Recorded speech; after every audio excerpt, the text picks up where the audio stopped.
gentlemen, it's Spoilerin time, and this is the show that takes the news from Cordkillers and applies it to our screens and our eyeballs so that we're watching things and talking about the things we watched. For example, we'll be talking about episode 6, season 6 of Justified, episode 5, season 3 of Fargo, episode 6, season 3 of Better Call Saul, and because he has now watched it, episode 5 of season 3 of The Leftovers, Brian Brushwood. Heck yeah, man. Hey, look, I know what you're saying. Everyone in the audience is saying it too, Tom. They're saying, skip all the chit chat, get to the part where we talk about the summer movie draft.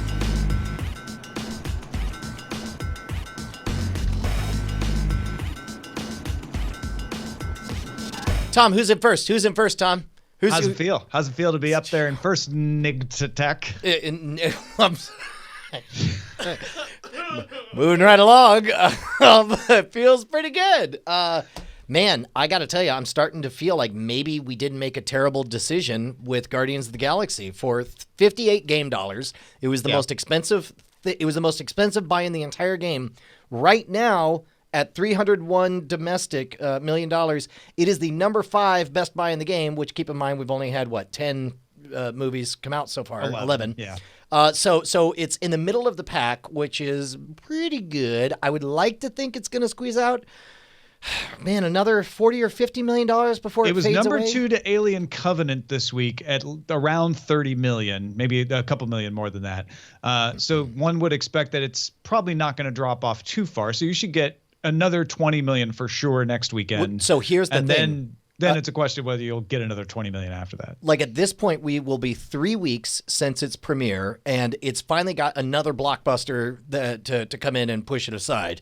Fortunately, that other blockbuster is Pirates of the Caribbean, which we own. So either Pirates of the Caribbean, Pirates Fever, everyone will catch it, in which case that's great for us because we get to swing on the next big vine, or it won't do well, in which case we at least get another big holiday weekend out of Guardians.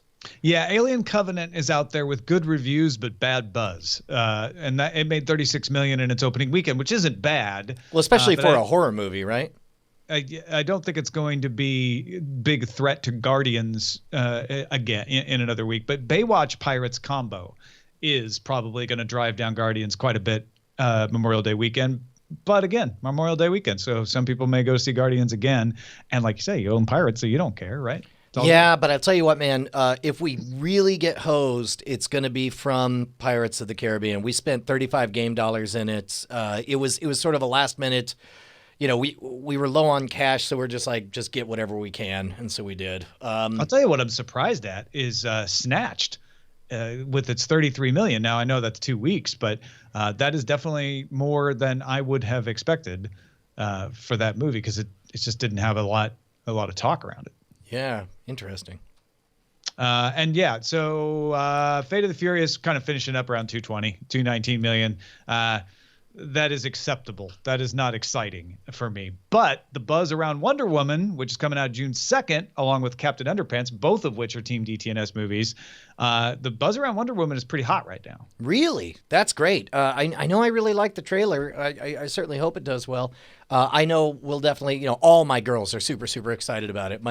A friend of mine works at Warner Brothers, and he grabbed some random one-offs from the toy testing area or whatever, and brought them for the kids. And he didn't know what did what, and so the kids got all these Wonder Woman toys. And then my daughter, Petty, she the oldest, she pressed a button, and then Wonder Woman starts screaming in Spanish, and her eyes lit up, and she got so excited because she's like "¿Qué película vamos a ver? Ching ching." Mr. Cadisco says texto compuesto. Ting ting. It was awesome. That's fantastic. All right, let's move along to talk about Leftovers, episode 5, season 3. Now, if you are up to date on The Leftovers, do not be confused. We are not talking about the episode that aired yesterday on Sunday, May 21st. We're talking about the one from a week ago. Brian was a week behind, but also I didn't watch the current one either because I was all Twin Peaksed out.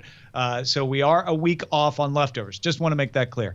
Adam from Jasper, Indiana, wrote into us about The Leftovers saying, I haven't listened to Spoilerin Time yet, but I heard Tom's reaction about the episode, how it didn't connect to anything. I just watched episode 3 of season 2 on the TV just for a second or two. There is a news story about a man in Australia claiming to have been dead and can't die, found in a cave entrance in Perth, Australia. When he was found, the man said he had just been in a hotel, a man with the same name as the guy who was on the ferry and killed by the lion. I predict he's not dead after the lion attack. What's funny is I think I pulled that aside before that had happened because I was watching The Leftovers while I did emails. So now all of a sudden that makes a lot more sense to me now. Right, because you actually seen the situation.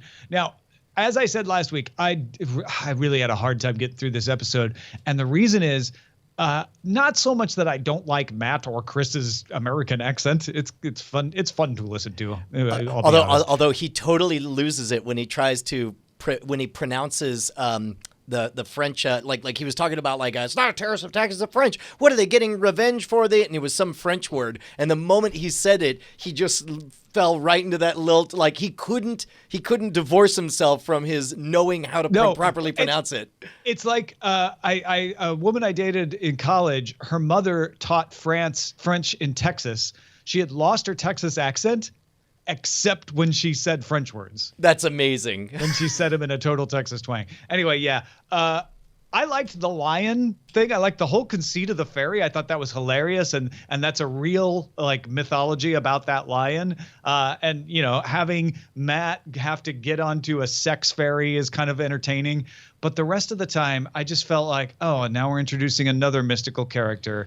And now we've got this whole thing with Matt and his lack of faith. And it's all new plot lines. And I'm like, you know what?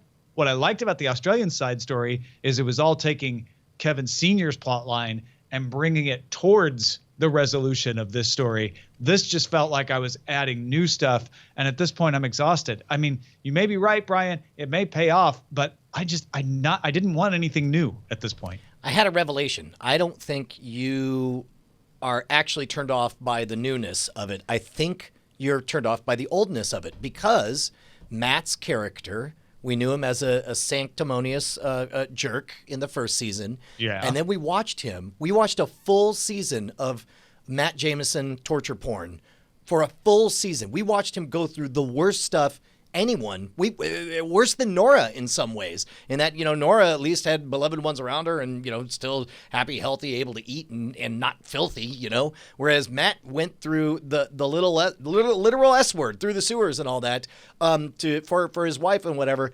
And so this was just like a Diet Coke version of it, right? And it's like I've already had all the flavor of Matt Jameson having it rough that I care to have. So to give me this light tale of him on an awkward sex cruise, and it's like it rings hollow when he can't handle it. Like I've watched him with beatific grace handle the worst the writer's room could think up. And so as a result, to watch him lose it over something so trivial it didn't make sense to me. Yeah, Jameson and Diet Coke. You're absolutely right. I think that contributed to it. Like, I am definitely still tired. Like, I'm like, no, don't give me a new guy that can't. Don't give me a whole new thing with Matt. But part of the reason I don't want a whole new thing with Matt is because I'm like, wait a minute, I know Matt. That could be better than this. This is a reversion for him. So I don't know. It just felt like work getting through the episode. I absolutely adored the strangeness of that opening vignette. Dude takes off all his clothes, starts playing loud French music, everyone freaking out, you don't know why, goes running through submarine naked, and then locks himself in, and then just that one moment of like, well, don't you have to have two keys and then wait a minute, that's why he's naked, That was pretty great.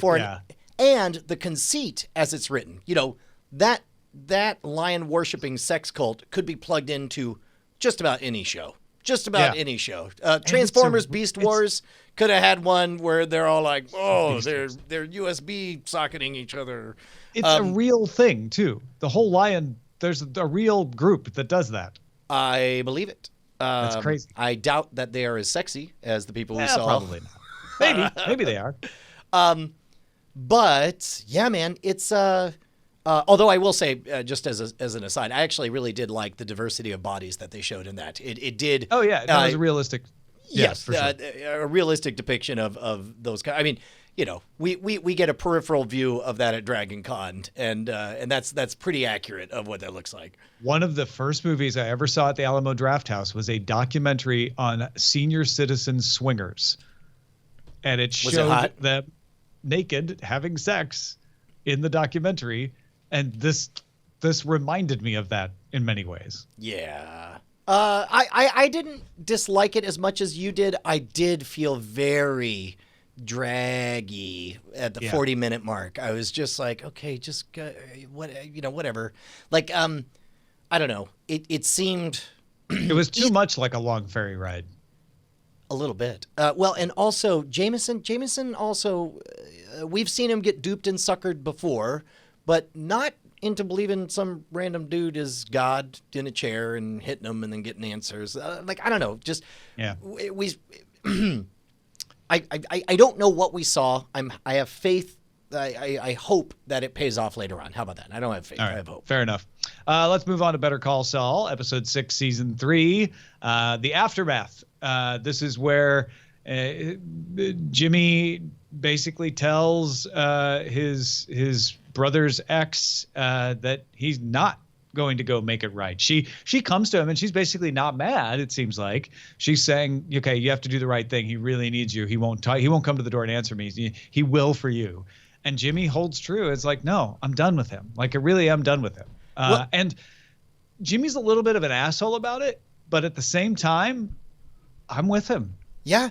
Well, I mean, and that's exactly how I felt. He has done everything and received nothing in thanks for that. Well, and also, I think it's a testament to just how over the line what Charles did, what Chuck did was like, so far beyond, like just next level. Like he's damned in my book. I ain't never gonna forgive him. Honestly, and I don't think...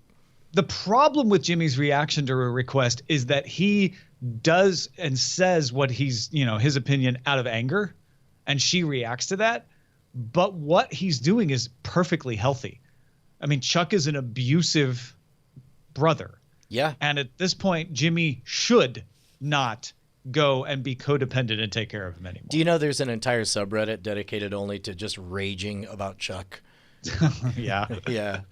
It's F word Chuck, yeah. As you can imagine. But yeah, I would say I really liked this episode a lot. I rewatched the one before it, the one that was all the court episode, and it wasn't until my second viewing that I realized, like, first time I watched it, I just figured, obviously, Saul won. But then watching it the second time, I'm like, wait a minute, they haven't delivered a verdict. We don't know what the verdict is. And I think the verdict of a 12-month suspension is perfect. It's enough to make Chuck feel like he lost.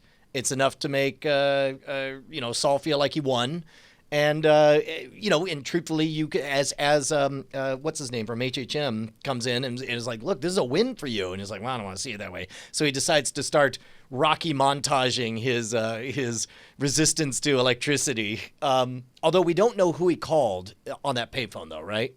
No, at this point, that definitely feels like a desperate lashing out. That's probably not going to do anything that is good for anyone besides maybe Chuck. Yeah. We also saw the origin of Saul Goodman. I mean, we'd seen the origin of Saul Goodman in that him using that as a pseudonym before. But this is the real origin of Saul Goodman. He has to sell that time that he bought on the TV. He can't legally use it to in any way reference his law practice, or he violates the terms of his suspension. So he has to create a new name. And the whole thing about him trying to sell it and just not being able to succeed, and then finally giving in and creating a persona to sell the time that he has to buy. I know it's convoluted when I explain it out loud right now, but I totally bought it while I was watching. I bought every second of it because in so many ways, we've seen him.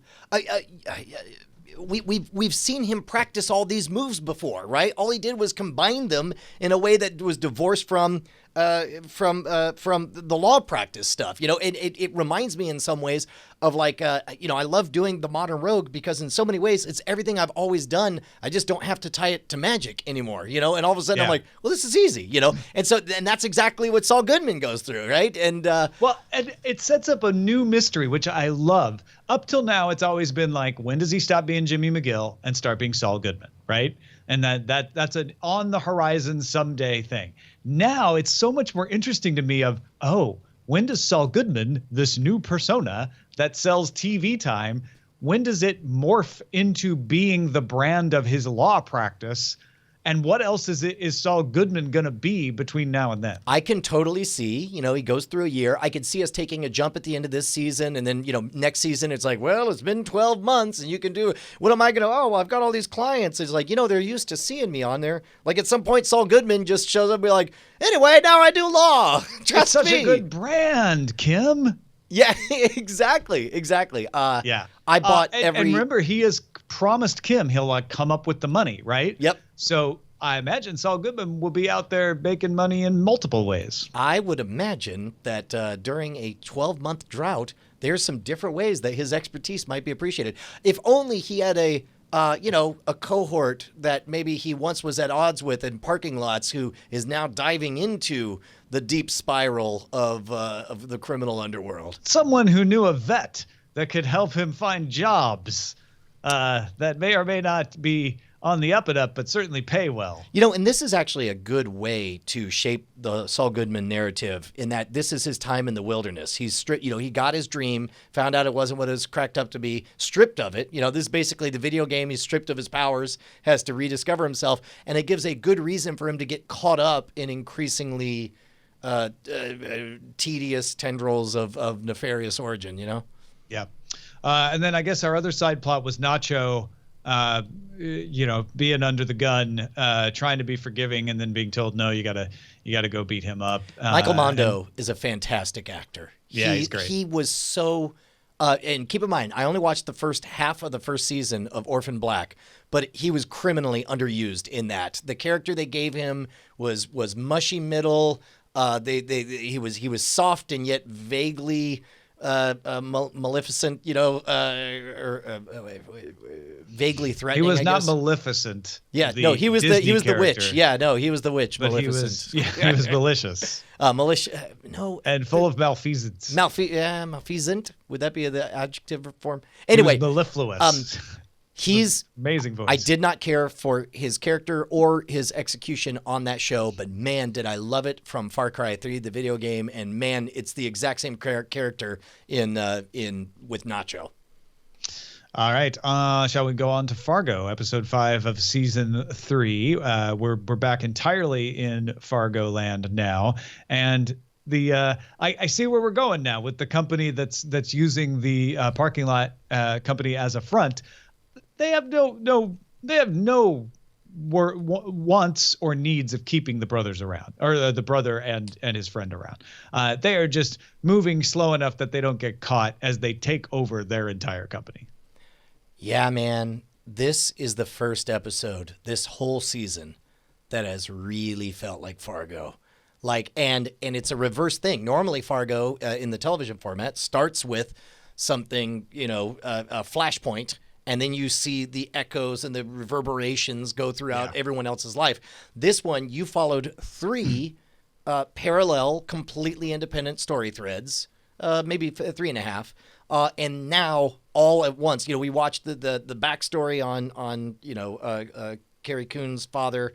That's now laid to rest. We now know what happened there. That thread ended, and then the 3 remaining one, the brothers and their jealous rivalry, the moving in of the criminal elements to Stussy parking, and then also the tracking down the murder of Carrie Coon's father or stepdad. Man, all coming together in amazing, insane style. And damned if that opening scene didn't make me twist and squirm. And it just looks like a bad break all around. Everybody's so screwed. And to see the screw up brother with that beatific grin and the light on his face in the moment, quiet moment of everything's going to be all right, not realizing just how screwed up everything is around him when he's on that bus. And the proposal happening. Oh yeah. Well, and it was so sweet in that moment, and then it's just so. Yeah. I don't have a whole lot more to say because I'm just glued to it, and a lot of times I will degrade an episode or criticize an episode being connective tissue, this episode was connective tissue in the best possible way. Oh, it was so good. Riveting. As a matter of fact, think about the way that episode began and the way it ended. It began with Vargas, horrifically putting a second in command in his place and asserting his dominance and announcing, we're partners. He signed the deal, and I still don't think they totally made it clear whether he did or didn't sign anything. But certainly we see Vargas treat Stussy as a partner. Like that threatening moment at the end when he's there in the parking lot and you're like, uh-oh, what's going to happen? Dressing down time. But instead he just gets in and just as if they actually are partners, like, what are we going to do about it? Is it Fetz, whatever. Something, whatever his name is. But that made a very interesting, delightfully unwelcome wrinkle to the story. It made me uncomfortable. Everything about Vargas makes me uncomfortable. Vargas is the best bad guy they've had. And he's creeping badness, and that's why. Because at first you think, okay, this is an uncomfortable thing for the parking company that they're going to have to try to keep hidden. And then it's like, oh, this is an uncomfortable thing for the parking company because it's starting to meddling in their day-to-day affairs, and they're trying to keep it hidden. Oh, this is actually painful for the parking company because they're taking over their operation. And I'm convinced that all the things they say, oh, if you want to be a billionaire, you got to do what we say. That's lies. It's all lies. They have no compunction about telling the brother or his partner whatever they need to hear that day to get what Vargas wants done. And Vargas will have no compunction about disposing of both of them. Yeah. How about that failed blackmail attempt? How about this episode was so good that I was willing to overlook how utterly, ridiculously, untenably awful that plan was from the very get-go. Although we've also established that those two are capable of following through really bad plans. I felt like that was in character for them as kind of ups, right? Like that's how they have done things, right? When she shouldn't have left any trace, she couldn't help herself, right? And he barely was able to convince the bank manager that he was his brother. And so to me, it's like, oh yeah, they just thought that no one would touch this thing if they put eyes only on it, right? Yeah. Ridiculous. But having said all that, great episode. Maybe the best episode I've seen so far. All right, let's move on to Justified, episode 6 of season 6. And we're down in the mine. We have an accidental killing of the real estate agent to clean up after. And therefore, we see them position Choo Choo to take the fall and end up with what I thought was a really interesting situation where I'm like, oh, Choo Choo's going to kill himself with the train because he's Choo Choo. But then he's dead anyway, and the train doesn't hit the car. I really liked that choice because it surprised me. I almost was okay. First of all, let's talk about the whole Choo Choo thread. Number one, little heavy-handed on the Lenny and George of Mice and Men imagery across the whole thing. Really? Okay. Right up to, it's like, look over there, you see the rabbits, and shoot them from behind or whatever. They decided to end it with a shootout instead, and he takes his own responsibility. He's like, I don't know what else to do. Well, yeah, I think that's why I never thought of it that way, is it doesn't end up being that way. Less when he's on screen, more when the stranger from Big Lebowski is explaining that hey man, look, you got it. This is what it means to be a leader. Is you got to call. You got to do. You want to do it, or you want me to do it? And he's doing the Lenny thing of like, well, I guess it's for me to, or I guess the George thing. I don't know. I think the comparison may be a tad strained just because Choo Choo is kind of a George character. I get that, but this is a pretty typical trope of like, no, I can't kill him. He's my friend. Well, you have to because he fucked up. Sure, but that. Shoot, it's just that first he just shoot out like, oh, it makes sense that he's still walking away even though he's bleeding out. He's a really big guy, and then he drives and you're like, well, that's convenient that he's on it's a choo-choo train. I'm like, all right, well, I guess. But the fact that the train stopped, I'm yes, like, yeah, because a lot of times they can. I liked that. I liked that a lot. Okay. How was the story in any way advanced by the train stopping or not stopping? Like. It's not about advancing the story for me. Okay. For me, it's about I know Choo Choo's gonna die. Sure. And it's just a matter of how. And so they're going to show me him dying one way or another. And they can either entertain me or not in showing him dying. And they entertained me by putting him on the track and having me ready to roll my eyes like, oh, they had the train hit Choo Choo. And then having it not turn out that way and surprising me. So that's why I like that. You and I tracked almost side by side through that experience. I thought to myself, oh man, I get it, because he's Choo Choo's gonna die by a choo choo train. And then it stopped, and I was like, oh wow, I did not see that coming. That's a delightful surprise. And all of a sudden, at once, it hit me. Oh, if he's still in play, he's at the hospital, and all of a sudden they got to kill him in the hospital. All of a sudden, I'm like, this is fascinating. All of a sudden, he's incredible leverage. This changes the whole. Nope, he's just dead. That was just a gag we did, you know. Right. And so that was disappointing for me.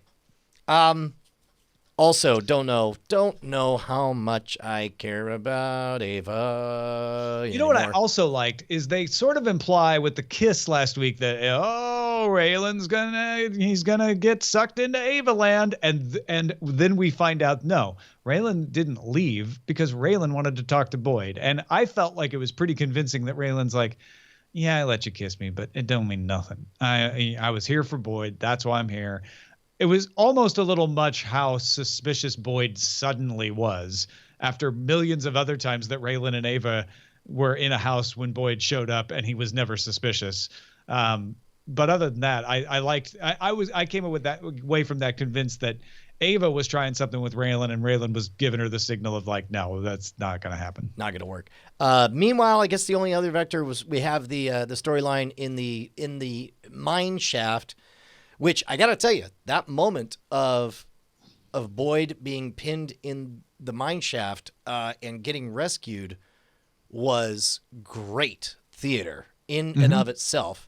I thought the denouement, the gotcha ending of wah, wah, I'm the one who sabotaged it, sort of undercut how great that moment was, because that was a real human struggle. And now I have to go back and view that in my mind with the idea that, okay, so I guess he still has it out for Boyd for taking Ava or whatever. You kind of knew he had it out for Boyd, but I agree with you that they're trying to pack too many things into one punch there, right? Like showing me that this mine is dangerous and that even someone as experienced as Boyd can fall into trouble was good enough. You didn't also have to reveal that Frank from Lost also is trying to kill Boyd, because it's also pretty convoluted. Right. Like there's all kinds of easier ways, like pushing someone down a shaft. That you can do too. Sure, but also he wanted it to work in that moment. Now going back writing it, he wanted it to work exactly in that way where he just goes straight down and a witness sees that he had nothing to do with it. That's what he was hoping to have happen.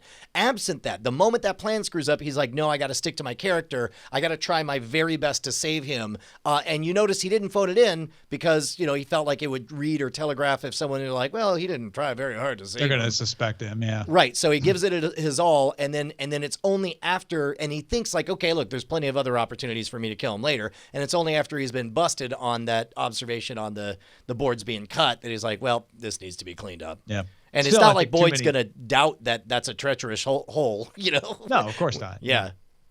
Well, especially now that what's going to be unbelievable is like, wait, why we knew that hole was there.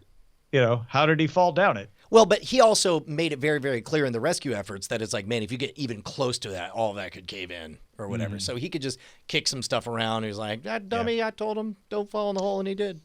Well, I enjoyed the episode, though. One last moment that I thought was great. And you know what? As I'm remembering all the great moments, I think this was a really, really good episode. Again, Mary Steenburgen and why can I not remember what's his name? Sam Elliott. Wynn Duffy. Oh, Sam Elliott. Oh, and Wynn Duffy was great too. The 1-2 punch of just these two tiny vignettes that ate up all the scenery. One is, hey, by the way, I want to marry you. Also, were you the snitch? But seriously, I want to marry you no matter what. And then Wynn Duffy. Really matter, but were you the snitch? I'm still gonna marry you. It's fine. And then Wynn Duffy breaking down the game theory of like, look, what better way to make you think he's not the snitch is by saying that he thinks it's you. And it's like, oh, that's pretty good. This old. Well, and Mary Steenburgen not wanting to accept his proposal and also being very clear that she has no problem killing him and screwing him over. Right? That's gonna happen. Yeah. That's a Black Widow character right there. Catherine Hale. That's her character's name. Yeah. What'd you think about the ghost of Art showing up for not much of a reason? I like Art. I miss Art. So having him show up and plausibly show up because he's convalescing at home and bored as crap makes perfect sense. Jacob Marley comes in. I'm here to remind you of this plot element. I'm Art's ghost. I could buy that he would come in and want to give Rachel some advice, and I'd think Rachel would definitely take it too. Oh, I don't doubt it. But yeah. You don't like Art, do you? No, I think that they got 5 seasons with Nick Searcy, and it came time to kill him. And he was like, hey, man, this is the biggest deal I've ever done. I've been here from the beginning. I've given you my everything. You sure you want to kill me off? Because again, we both thought he was dead. And so the fact that he's still around is kind of a nice little surprise. Yeah. I don't know. I feel like the story suffers for it. Oh, really? See, I don't think the story suffers at all. Okay. I mean, right. Would the story suffer if he wasn't there? No, you're right about that. But it's, it's a little lemon spritzer on my cauliflower. And this episode ends with the tease of Limehouse has something to share. Right. Yeah. Right. He is going to tell Boyd about Ava, right? My goodness. They cranked that southern lilting back and forth, talking all around, but not really saying what you mean to pontificate upon talk to 11 in this episode, man. It's like, I dig that though. Two characters start talking. I'm like, well, I'm going to get a soda. Maybe I'll be back just in time to hear the points. All right. Justified episode 6, season 6. Everybody, thanks for listening or watching. Don't forget, if you're listening to Cordkillers, you know that we have a plan. We want to make all the spoiler in time nuggets of each individual show easily available, and we need 1,850 patrons to do that. So if you're enjoying spoiler in time on Wednesdays, not only could you help us with that project, but you could get it on Mondays if you become a Patreon at patreon.com/Cordkillers. Heck yeah. By the way, we are most of the way there. We are only 126 people shy. So if you have been on the fence about being a patron, now is the time. Even if you want to take it away from us later, just at least sign up now so you get in it while the getting's good. Thanks, everybody. We'll talk to you next time.